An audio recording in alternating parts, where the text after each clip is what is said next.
Eu quero ler para nós, nesta manhã, o texto que está em Lucas, no capítulo 21, do verso 7 em diante, que começa assim: Mestre, quando sucederá isto?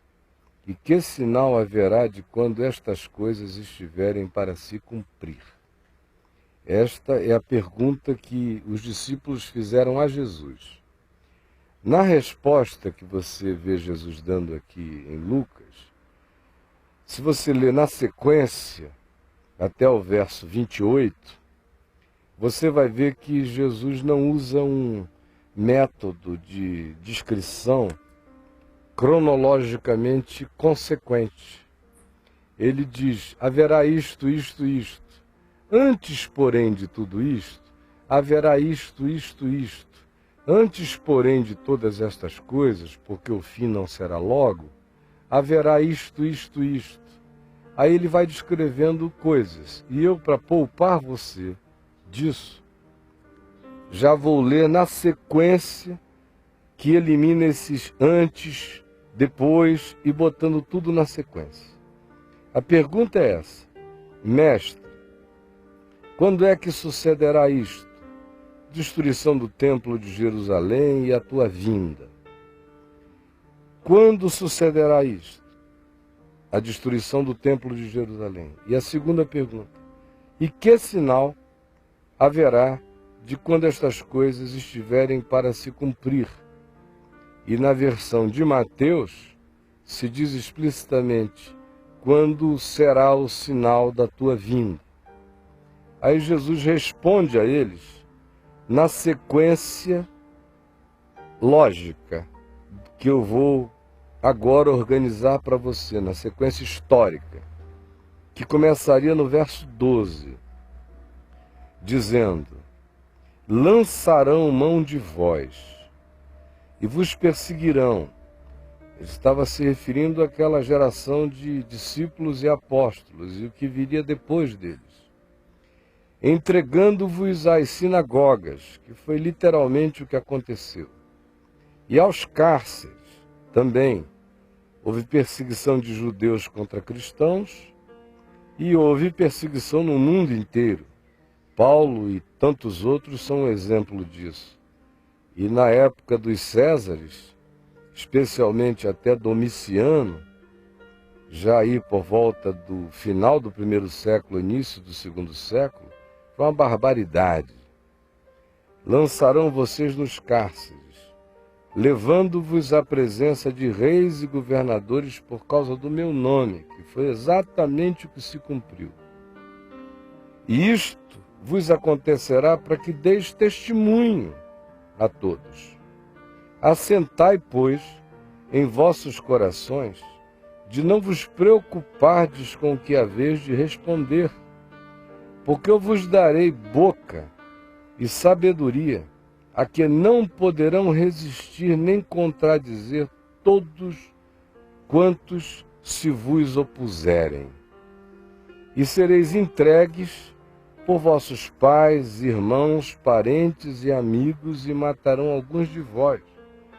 Como aconteceu naquele tempo, aconteceu no curso da história, acontece hoje em alguns lugares e ainda acontecerá também no futuro. De todos sereis odiados por causa do meu nome. Aconteceu naqueles dias, aconteceu depois, acontece hoje, ainda acontecerá no futuro. Contudo, não se perderá um só fio de cabelo da vossa cabeça. É na vossa perseverança que ganhareis as vossas almas. Na sequência histórica, prossegue dizendo, verso 20: quando, porém, virdes Jerusalém sitiada de exércitos, isso aconteceu no ano 70 da nossa era, chamada Era Cristã, quando Jerusalém caiu, quando o general Tito a cercou, filho de Vespasiano, e tomou a cidade e destruiu tudo, e pegou todos os artefatos, relíquias, bens que ele podia, e eram tesouros extraordinários, e os levou para Roma, e foi com o dinheiro desse saque que se construiu o Coliseu em Roma, durante o período do reinado do imperator do Vespasiano, pai de Tito. Então o Coliseu, que depois veio a ser circo, no qual muitos cristãos morreram, foi construído ironicamente com o dinheiro do saque do templo e da cidade de Jerusalém no ano 70. Então, nesses dias, e foi assim que naqueles dias quem cria em Jesus escapou, então os que estiverem na Judéia fujam para os montes, e os que se encontrarem dentro da cidade retirem-se correndo, e os que estiverem nos campos não entrem nela, porque estes dias serão de vingança contra a maldade histórica e crônica de Jerusalém, para se cumprir tudo que os profetas disseram, tudo que está escrito.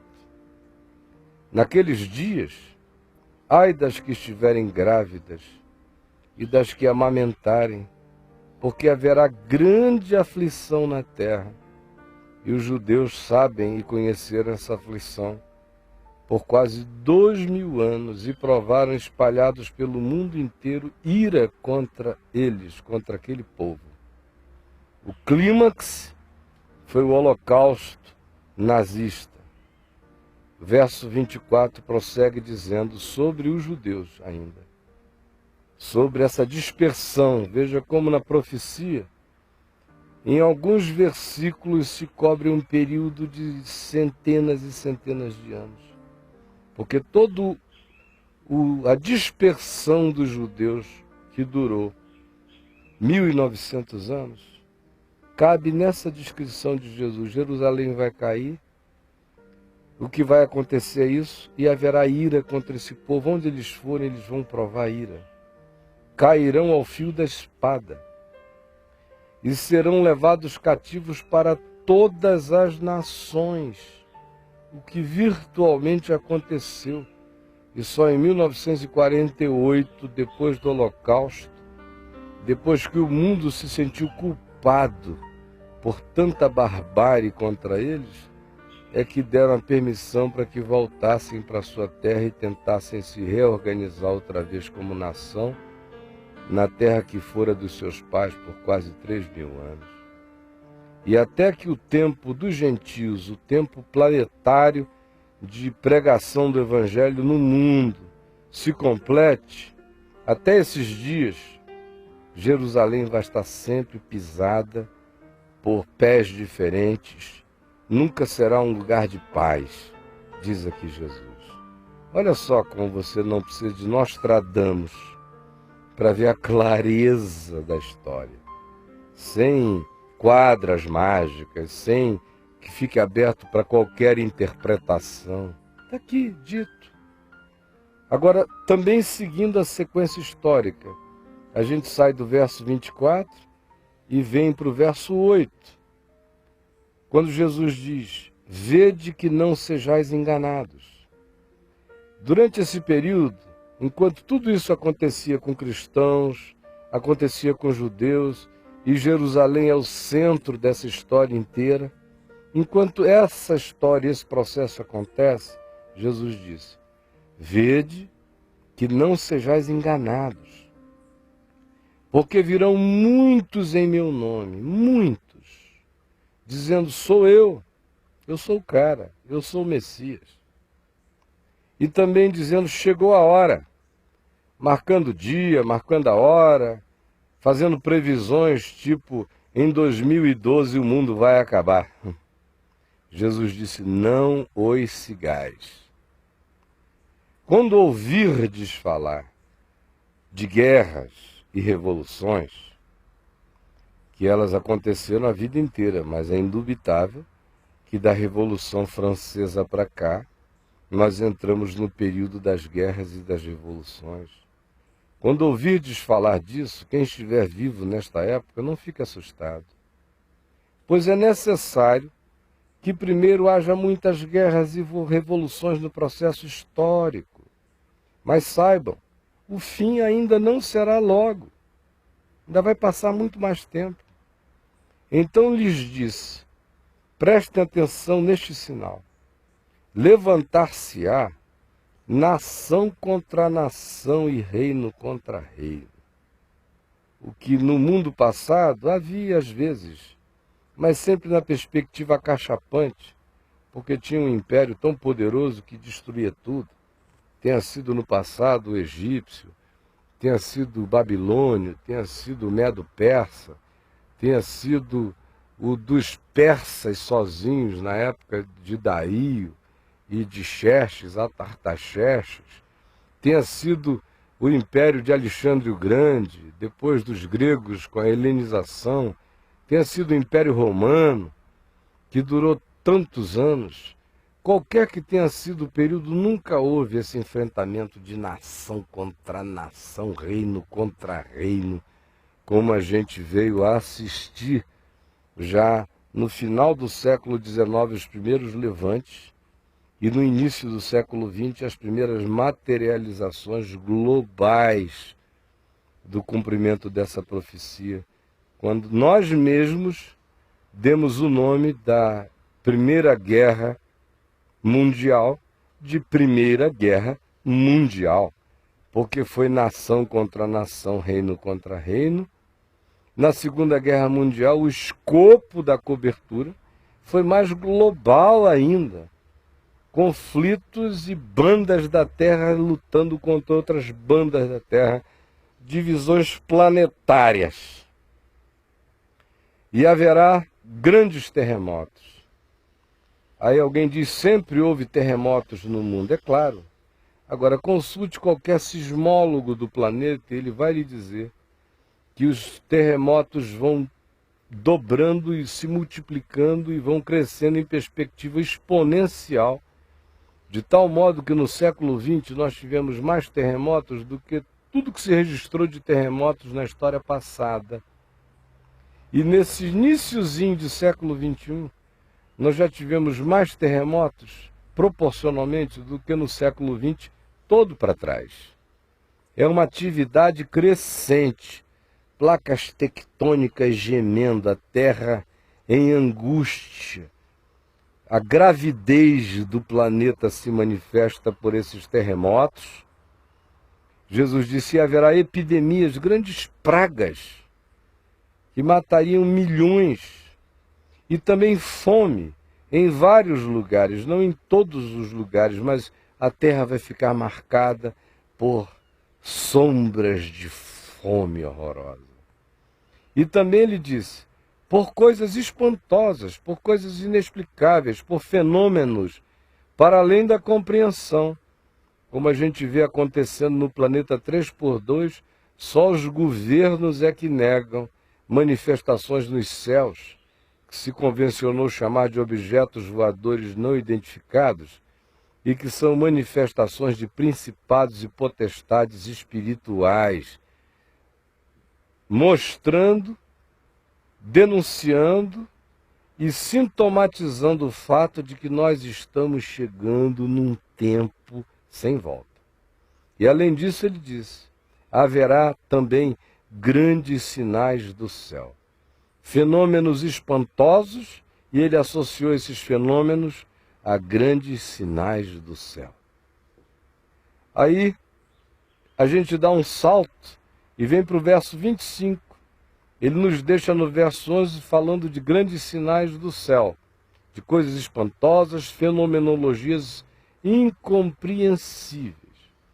E aí no verso 25 ele pega a mesma toada, dizendo, haverá sinais no sol, e aqui já é algo de natureza cósmica, já não mais essa fenomenologia incompreensível aparecendo no planeta, mas ele entra agora numa perspectiva cosmológica.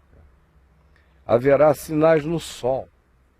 E hoje a ciência está nos dizendo que os campos magnéticos do sol estão sendo alterados, está havendo emissões de vibrações do Sol que chegam à Terra com intensidade chocante.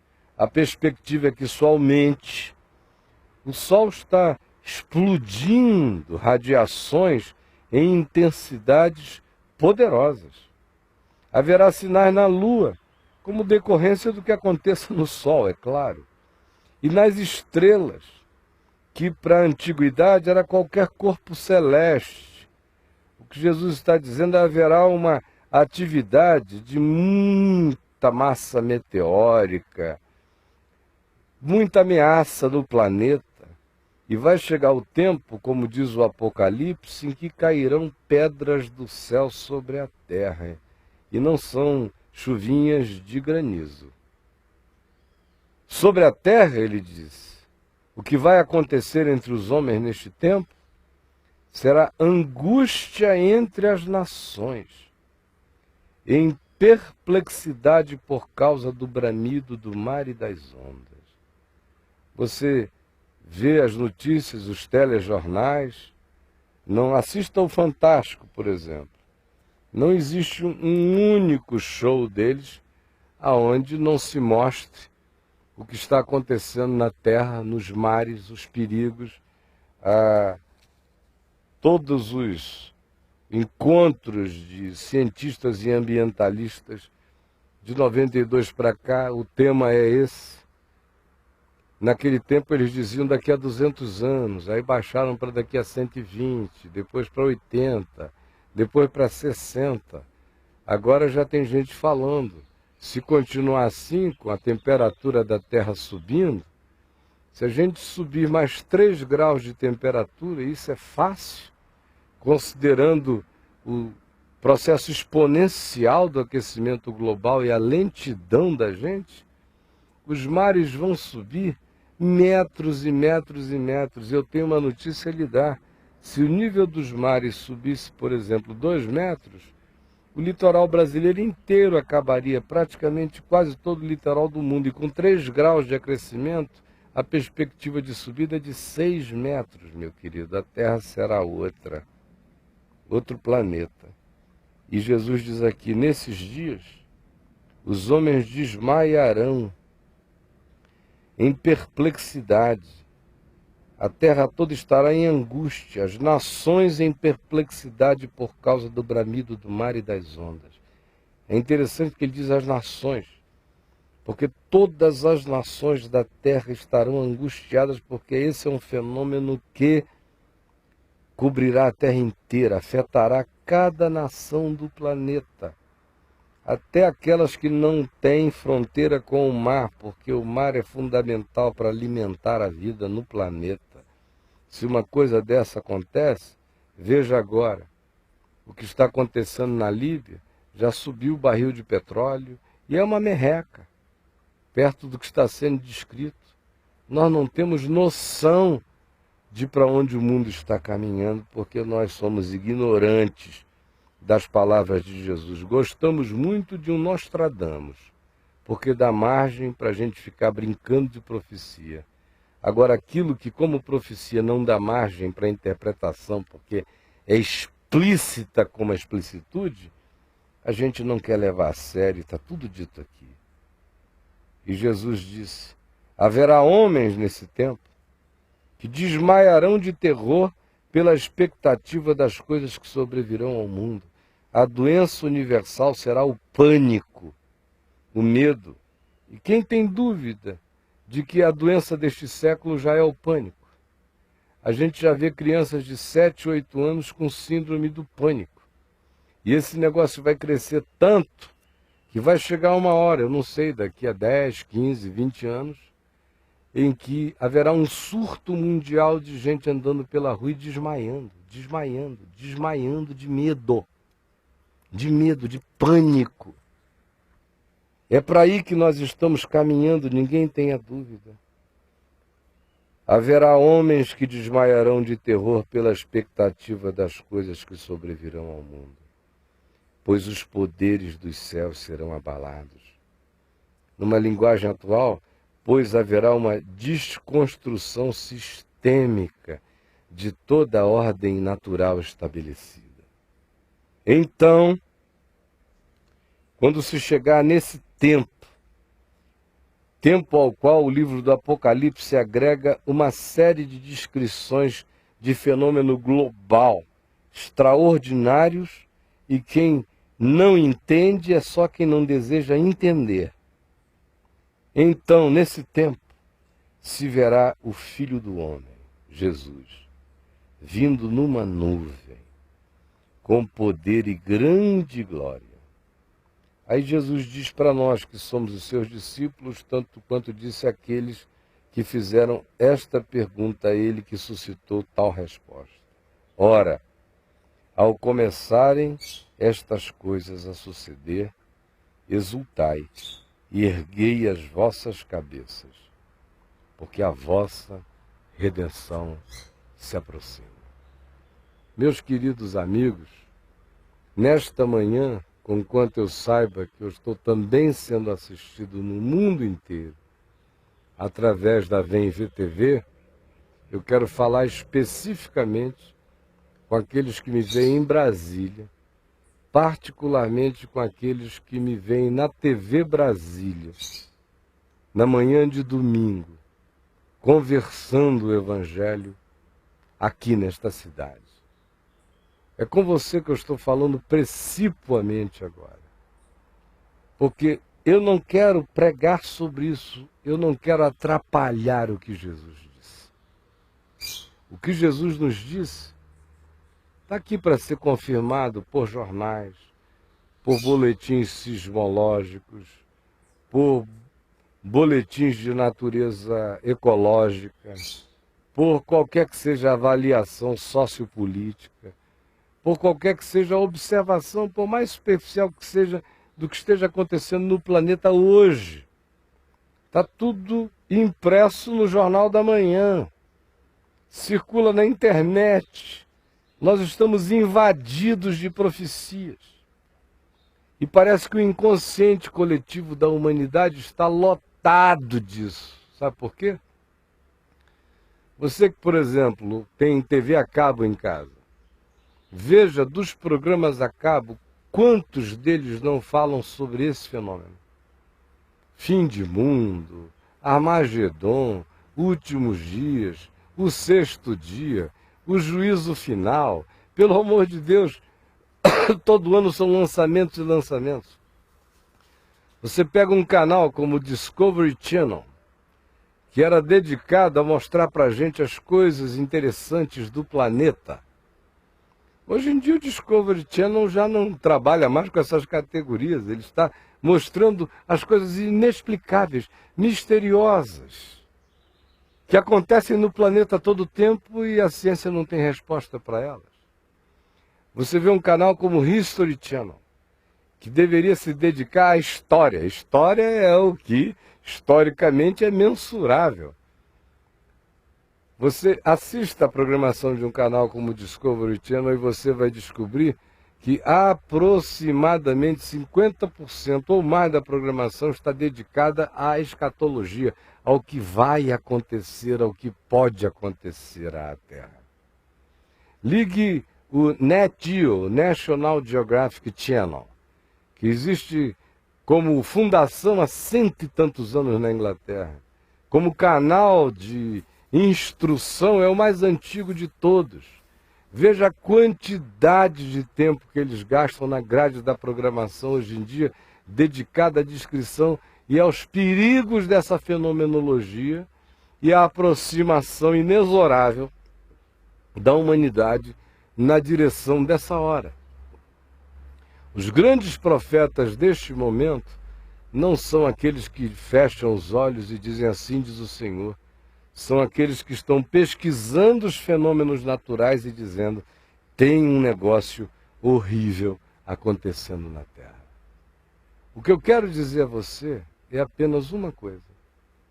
Jesus disse, é na vossa perseverança que ganhareis as vossas almas. É na vossa perseverança que salvareis as vossas almas. Meu amigo, minha amiga, este é um tempo como nenhum outro tempo na história humana. A gente se avizinha das horas, do momento dos momentos, e só o tolo não discerne. Por isso Jesus disse: não sejam enganados, fiquem apercebidos, fiquem de olhos abertos, discernam os sinais dos tempos, observem a vida, não fiquem cínicos, não se tornem pessoas que se embriagam e se entorpecem psicologicamente pelo medo de enxergar o que existe. Mas o que existe é isto. E a mensagem é esta. Vai chegar uma hora de encurralamento total. E aí vocês verão que a salvação de vocês vem dos céus. Porque vocês verão o sinal do Filho do Homem. Mateus diz: vindo em grande glória, com clangor de trombetas e seus anjos com ele. E aí, naquele dia, nós iniciaremos de fato uma nova era no planeta.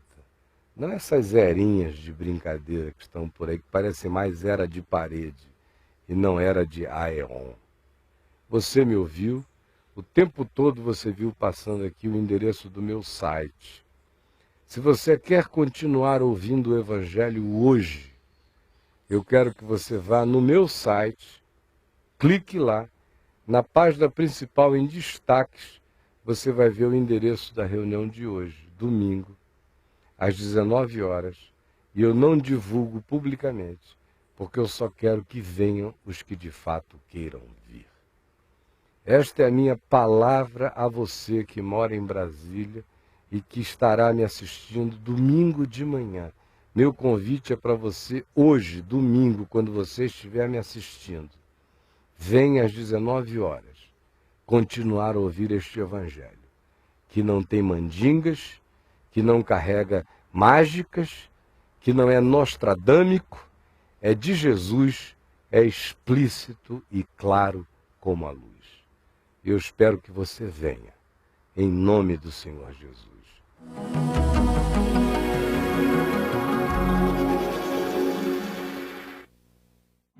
Sem Jesus, nem a Bíblia faz bem. Sem Jesus, as Escrituras perdem o foco, o nexo. Somente Ele, Jesus, é a palavra, o verbo, a revelação plena de Deus em todas as coisas. A Bíblia é o livro, a Escritura é o texto, a palavra é. A editora Prólogos acaba de lançar uma edição do Novo Testamento com texto de introdução e apêndice escritos pelo pastor Caio Fábio. Adquira seu exemplar ligando 6134834276 ou mandando um e-mail para editoraprólogos@caiofabio.net. É somente na graça que a leitura da Bíblia tem a palavra para o coração humano, sem a iluminação do Espírito. A Bíblia é apenas o mais fascinante de todos os best-sellers. Novo Testamento com texto de introdução e apêndice escritos pelo pastor Caio Fábio. Mais um lançamento, Editora Prólogos. Na caminhada com os discípulos, o que Jesus sobretudo queria era que a palavra entrasse na mente e no coração, pois se ela se instalar aí, será uma consciência que caminha sólida e que na hora em que os problemas surgirem, o indivíduo vai perguntar: para quem irei? Aprendi que somente tu tens as palavras de vida eterna. O Evangelho chega dizendo: ou eu me torno vida em você, ou a simples exposição a mim gerará morte em você. Para uns é cheiro de vida para vida, para outros é aroma de morte para morte, mas é o mesmo Evangelho. Se acolhido, gera o homem espiritual. Se tolerado, produz o homem carnal. Se rejeitado, produz o homem natural. Simples assim.